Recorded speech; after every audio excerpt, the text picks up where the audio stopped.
So we'll get started. So we're doing part 3 of the destruction of Palestine and the destruction of the earth. You don't have to read these parts in orders, but previous was just giving some history on this was written 6 months into the current war in Gaza. So it was giving some background on Palestine, and then it also talked about how the West is not just ignoring it, but is complicit in the genocide by providing arms and political cover. And then we talked about how it mirrors a lot of stuff that we see going on with climate change in the developing South, and how the West is causing that as well. So this section is called called K, spelled with the K. It is in our power to pulverize you. The year 1840 was pivotal in history for both the Middle East and the climate system. It marked the first time the British Empire deployed steamboats in a major war. Steam power was the technology through which dependence on fossil fuels came into being. Steam engines ran on coal, and it was their diffusion through the industries of Britain that turned this into the first fossil economy. But steam power would never have made an imprint on the climate had it stayed inside the British Isles. Only by exporting it to the rest of the world and drawing humanity into the spiral of large-scale fossil fuel combustion did Britain change the fate of this planet. The globalization of steam was the necessary ignition. The key to this ignition, in turn, was the deployment of steamboats in war.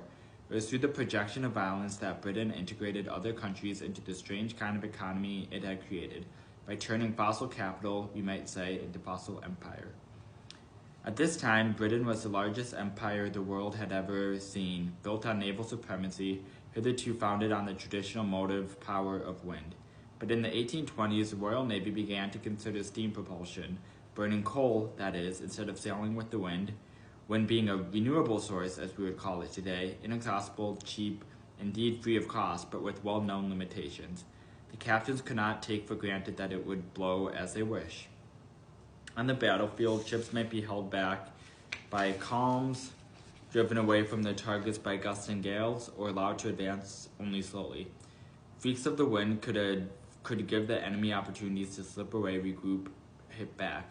In military action, when the mobilization of energy was most urgently needed, wind was an unreliable force. Steam obeyed another logic. It drew on a source of energy that had no relation to weather conditions or ocean currents. Coal came from the stock underground, a legacy of photosynthesis hundreds of millions of years old. Once brought above ground, it could be burnt at whatever point and whatever moment the power demanded. The striking force of a steamer could be summoned at will. A fleet of such vessels could be arranged just as the captains wanted it. Cannons pointed, troops landed, enemies chased down no matter how the wind blew. Such freedom was particularly valued by Admiral Charles Napier, the most energetic champion of steam in the Royal Navy, who summed up the case pithily. Steamers make the wind always fair, or steam has gained such a complete conquest over the elements, it appears to me that we are now in possession of all that was required to make maritime war perfect. The conquest of the elements was ultimately a function of the spatio-temporal profile of fossil fuels.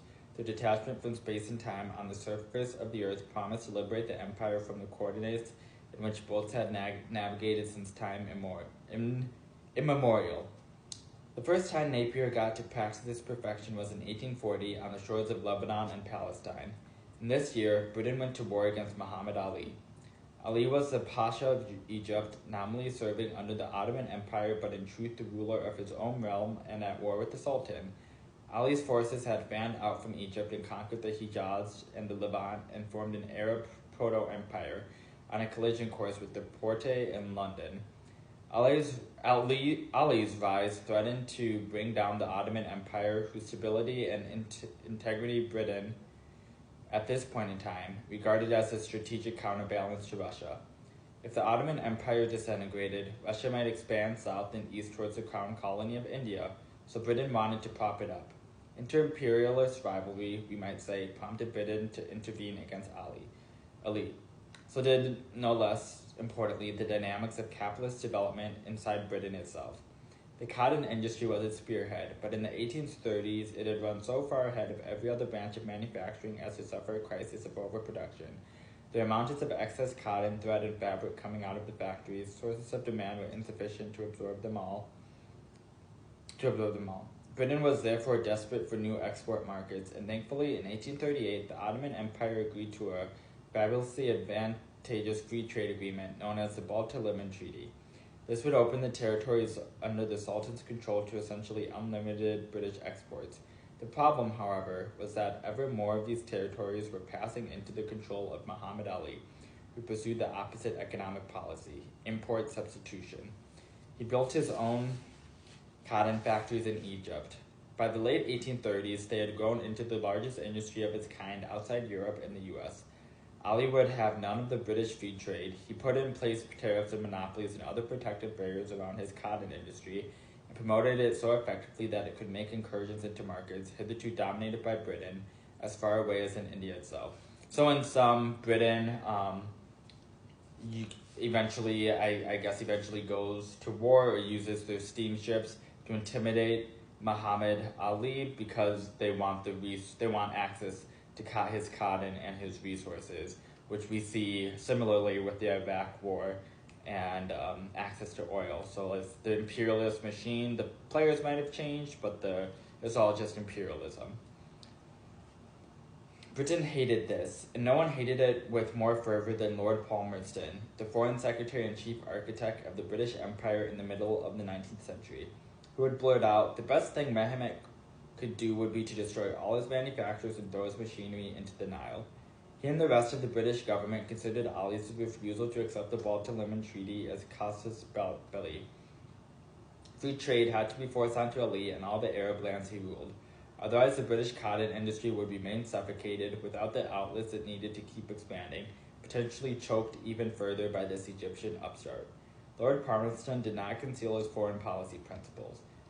It was the duty of the government to open new channels for the commerce of the country. His great object in every quarter of the world was to prize open lands for trade, and this committed him to an all-out confrontation with Ali. He became obsessed with the Eastern question. For my own part, I hate Muhammad Ali, whom I consider as nothing more but an arrogant barbarian. So that barbarian language is also what we hear today. Remember, this is happening in the 1840s, but I think Netanyahu and someone in the Israeli government said they're at a war between barbarians, children of darkness, and children of light versus civilized society. So these are the same arguments that imperialists have used for centuries. I look upon his boasted civilization of Egypt as the arrantist humbug. London grew more belligerent by the month. No, the Consul General in Alexandria warned the Pasha, it is in the power of England to pulverize you. We must strike at once rapidly and well, was the advice sent home by Lord Ponsonby, the ambassador in Istanbul, and the whole tottering fabric of what is ridiculously called the Arab nationality will tumble to pieces. With such words ringing through the corridors of Whitehall, Lord Palmerston ordered the Royal Navy to assemble its best steamboats. In the late summer of 1840, a state-of-the-art squadron under the command of Napier set off to the town of Beirut. The pulverization of Akka. Napier's favorite vessel was the Gorgon, propelled by a 340 horsepower steam engine, with room for 380 tons of coal, 1,600 soldiers, and 6 guns. It was the first true fighting steamship, marking a new era. Napier took the Gorgon to reconnoiter the area around, reconnaissance, the area around Beirut, running up and down the coast as he saw fit, in splendid disregard of the weather. But he did send out a pressing request to his fellow officers. You must send me coal vessels here at all costs, because steamers without coal are useless. On 9 September, the bombardment of Beirut commenced. Gorgon and 3 other steamers took the lead, a further 15 sailing ships arrayed around them. Their funnels spewing smoke, the steamers had a distinctive ability to circle the Bay of Beirut freely and harass the Egyptian defenders, commanded by Ali's son Ibrahim Pasha. Other targets appear to have been hit as well. After a day of particularly severe shelling, 11 September, the local general sent a letter of accusation to the British fleet. For the sake of killing 5 of my soldiers, you have ruined and brought families into desolation. You have killed women, a tender infant and its mother, an old man, 2 unfortunate peasants, and doubtless many others whose names have not yet reached me. Your fire, I say, became more vigorous and destructive for the unfortunate peasants rather than for my soldiers. Your peer decided to make yourselves the masters of the town. Some sources from within Beirut claim that around 1,000 people were killed in the bombardment, their bodies strewn about the streets. So this sounds very similar to what we see in Gaza and with the pager attack that also happened in Lebanon. The crew on a U.S. cruiser reported that all the buildings, both private and public, were in a heap of ruins. The English fleet were firing upon the few buildings remaining and were determined not to leave one stone upon another. The town presents a scene of havoc and destruction. After this feat, the steamer chased Ibrahim Pasha's troops along the coast. From Latakia in the north via Trablus and Sur to Haifa in the south, the positions fell like dominoes, the defenders withdrawing under the relentless, unpredictable attacks. Steam gives us a great superiority, and we shall keep them moving, Napier exulted. Abraham must march very quick if he could beat steam. A gratified Lord Palmerston followed the news from the front line, rapidly dispatched with steam packets to London, and wrote back, "The more force can be accumulated in Syria, the better." Next, he ordered an attack on the Palestinian town of Akka. Everyone knew that the decisive battle will take place there. Akka had famously held out for half a year against Napoleon in 1799, and then again for half a year in 1831, when Abraham Pasha laid siege to it. Since then, the Egyptians had repaired the walls of the old Crusader capital, armed its ramparts with heavy guns, and garrisoned it with thousands of troops, reinforcing the standing of Akka as by far the sturdiest fortress on the Levantine coast. A major depot, it was filled to the brim with weapons and ammunition, most of them in a central magazine. It was also a thriving town with a civilian population that had nothing to do with military affairs. On 1st November 1840, the Gorgon and the other steamers appeared off the coast of Akka. They were alone. The sailing ships had been delayed by light winds. Napier called on the Egyptians to surrender. When they refused, the bombardment began. One report described the action. The service of steamships in war was thus shown. The steam division of the Allies, having arrived in the bay, immediately commenced throwing shot and shells into the town, which must have annoyed the garrison very much, as though they returned a very brisk fire from the steamers constantly shifting their positions. It was harmless. On the evening of 2nd November, the wind-powered remainder of the fleet arrived. A proper line of battle was arranged. The special mobility of the new mode of propulsion would be fully utilized, the steamers forming the central prong of the assault. So you can see this map of the battlefield. I'm going to get some water quick.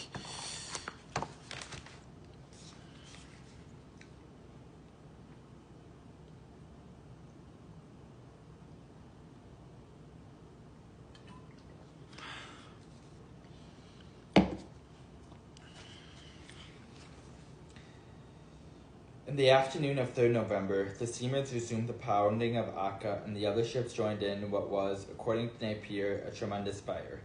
The defenders lobbed back their own shots. After 2.5 hours, a deafening detonation ripped through the battlefield. From within Akka, a massive fire and smoke suddenly ascended like a volcano into the sky, immediately followed by a shower of materials of all kinds that had been carried up by its force. The smoke rested for a few moments like an immense black dome, obscuring everything, read one of many accounts of the event. And further, the dreadful crash was heard far above the tumult of the assault, and was immediately succeeded by a most awful pause. The firing on both sides was suddenly suspended, and for a few minutes nothing broke the fearful silence but the echoes of the mountains repeating the sound like the rumbling of distant thunder and the occasional fall of some towering building. So this is the image. It reminds me a lot of what was just shown in the news, an explosion or an Israeli strike in Yemen. Let's see. It's taking longer to get through this book than I expected. It's only been 19 minutes. Yeah, reading out loud takes a lot more out of you than I'm used to, so. Akka's great powder magazine had been hit by a shell. The Gorgon was dubbed the hero of the strike. In the confident words of one British captain, the magazine blew up in consequence of a well-directed shell from the Gorgon steam frigate.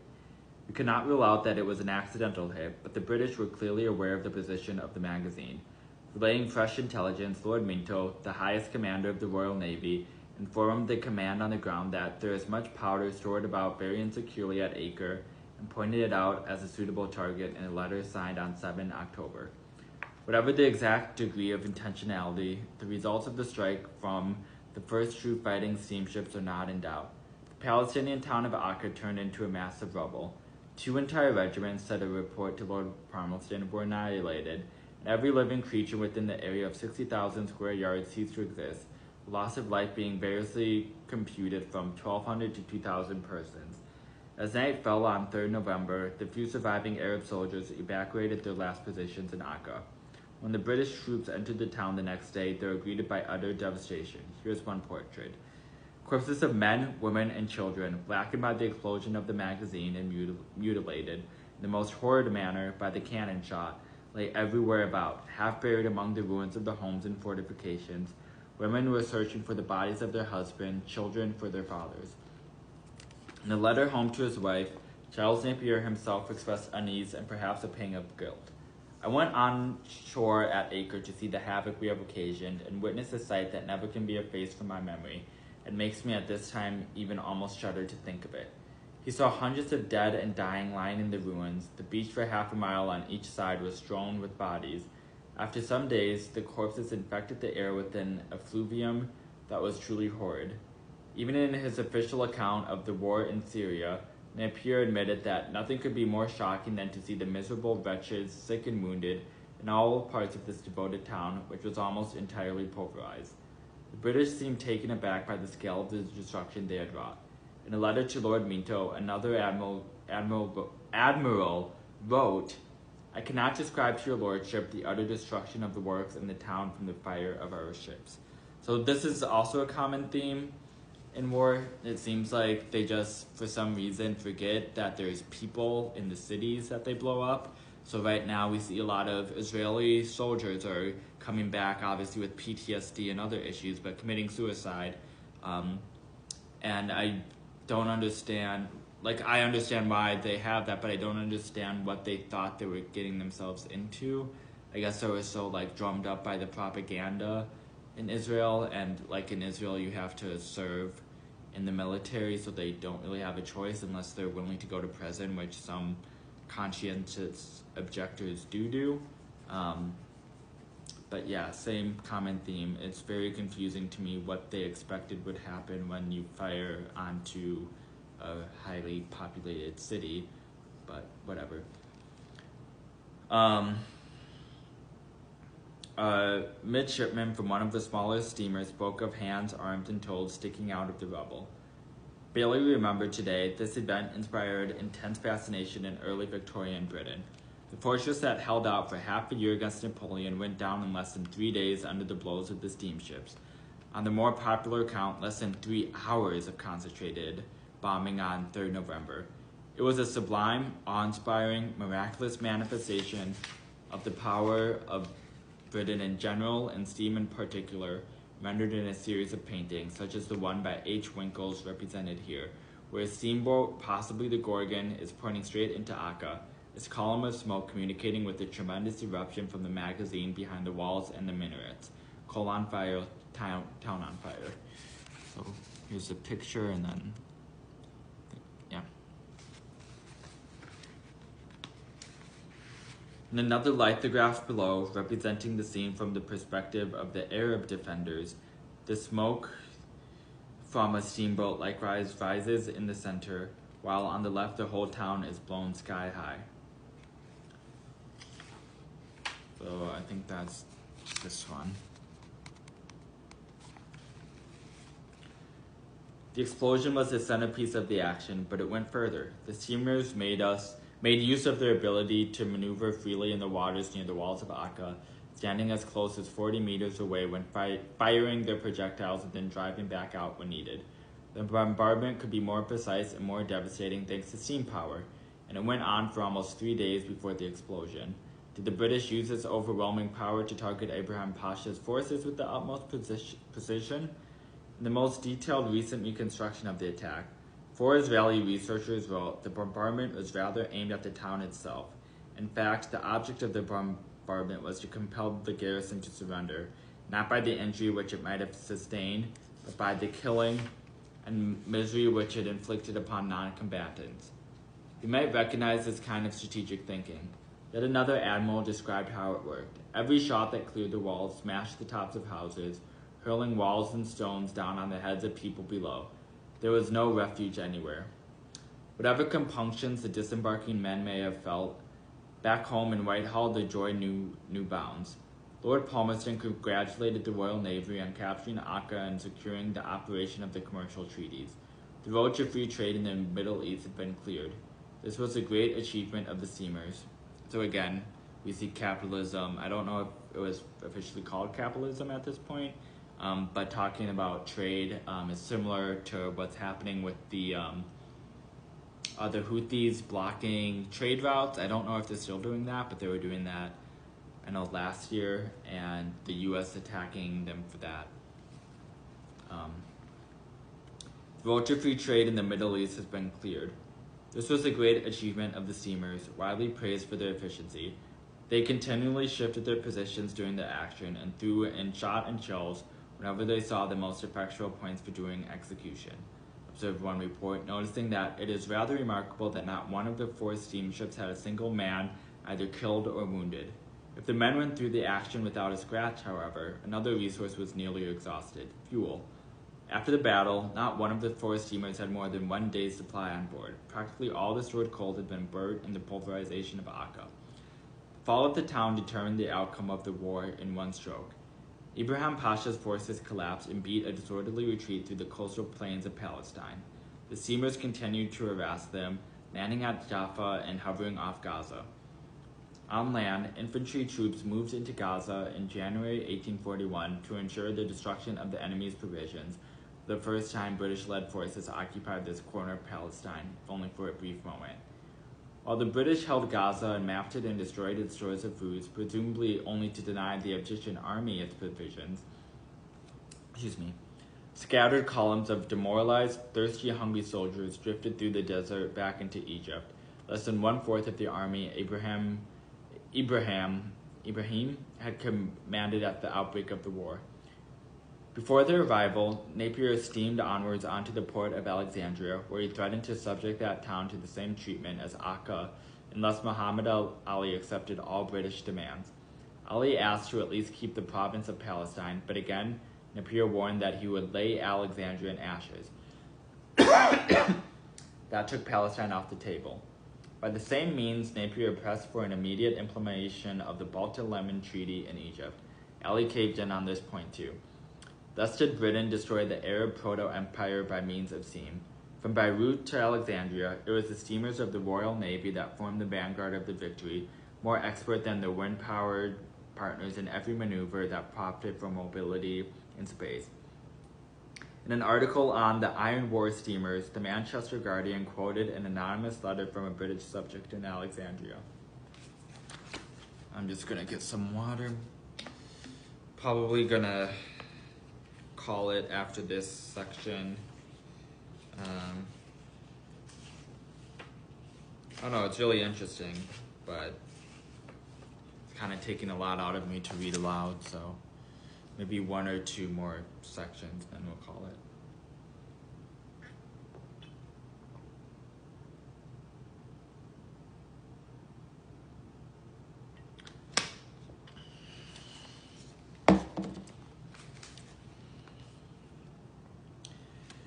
In an article on the Iron War steamers, the Manchester Guardian quoted an anonymous letter from a British subject in Alexandria. So much has been done of late in the Levant by steam that everybody is now alive to its capabilities as an element either of war or peace, and is ready to ask, what will it do next? Ibrahim Pasha can only account for his loss off the coast of Syria in a week by confessing that the steamboats conveyed the enemy here, there, and everywhere so suddenly that it would have required wings to keep up with them. One might as well think of fighting with a genie. This power derived from fossil fuels. Steam allowed the admirals and captains to plug their boats into a current from the past.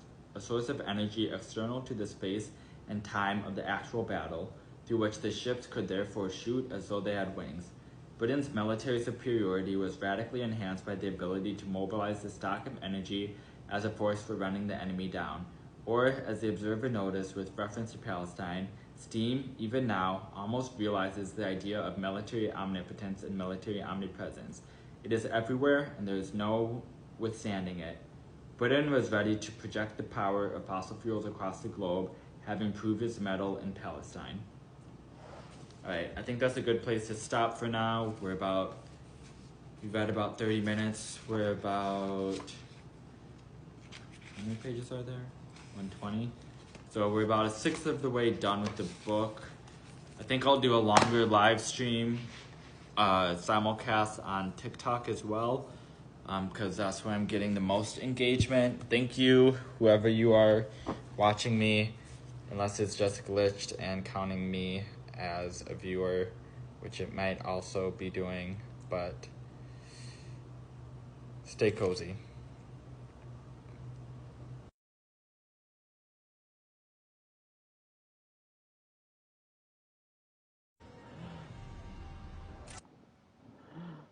I may regret suggesting this,